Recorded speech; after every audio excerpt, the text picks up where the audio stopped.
When you found this extended voice work yourself, as you've spent so much time studying it and practicing it and teaching it, can you talk about why it's so good? Like I have my own experience, but like what, Oh, like what's good about it?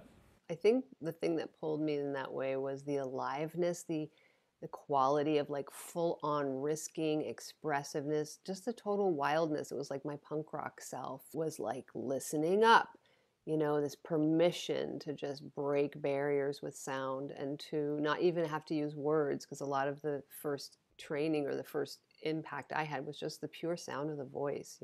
And then for me personally, it just struck into my body where I was able to like access a lot of, for me, hidden like trauma and things that really needed to be healed. So it then became sort of first of like aesthetically exciting, and then it was like personally extremely difficult and healing. And it's kind of gone through waves of that. And as an actor, like a trained actor, having done a lot of voice work, it was solving technical issues really quickly. So Hmm. even though it's not a technical training, like training that demands a certain quality of sound to be sustained in a certain way, it's almost the opposite of that. But it started solving those issues for me of like not having a deep range, not having breath support, or as an actor not being able to access like anger and rage as an actor. I was just always couldn't go there. I was like I just hit the thing, and now they're there, like those things exist. So and then in all the years of teaching it, I think it is so satisfying because it connects a person to their sort of that psychophysical current of energy that is happening when you're creative, or that we have a creative impulse. It's like, what is it, spiritual, psychic, physical? It's like that combo, and it helps people just touch that like a live wire, that electricity so quickly, often. It's just so freaking exciting. Like, I mean, people, I'm like, I've been doing this for so many years. We're not going to say how many, but I'm like still at the edge of my seat when I'm teaching because I really don't know what's going to happen. Yeah. And that I love as part of my, my side over here is the person holding the space for it. Yeah. And so there's that psychophysical, spiritual side of it. And then, like, because I know you so well and I know your musical training and your musician heart, how do you see the interface of this voice work with music? Or, like, what's been your experience with that? Yeah, I mean, my direct experience was being trained as a soprano, and my voice as a singing voice was trained to just make a certain very specific quality of sound. So what I immediately started getting was a whole other range of sound.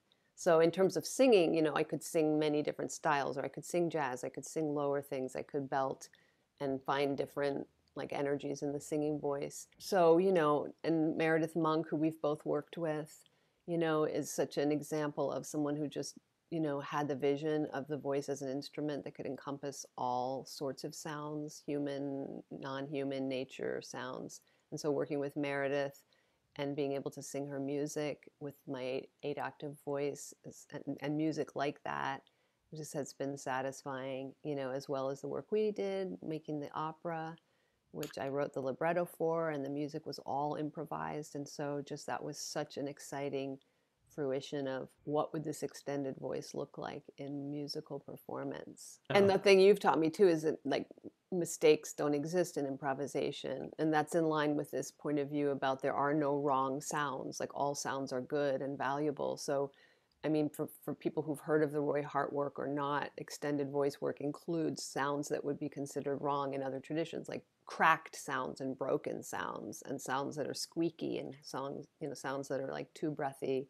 So we also, that I haven't really said that, but extended voice means you literally work with the like extremes of high and low in the voice and everything in between. So what I've discovered in composing and in making music is that the authenticity that is required there, that's what speaks to an audience more than skill, technique, cleverness, anything else like that we study. yeah. Study those things, but this brings you right there. Yeah, it's so true, that word authenticity. And like the thing that I love is that anyone can feel it. It's not an esoteric thing because of all the years teaching and being in performance, everyone in the room, whether they're a musician or a singer or not, when that energy comes, when that shift happens, usually it's the moment that the person working feels either like really scared or embarrassed or like something, losing control a bit in some way. But everyone tunes in immediately. Like we all know what that is. We all want You. it.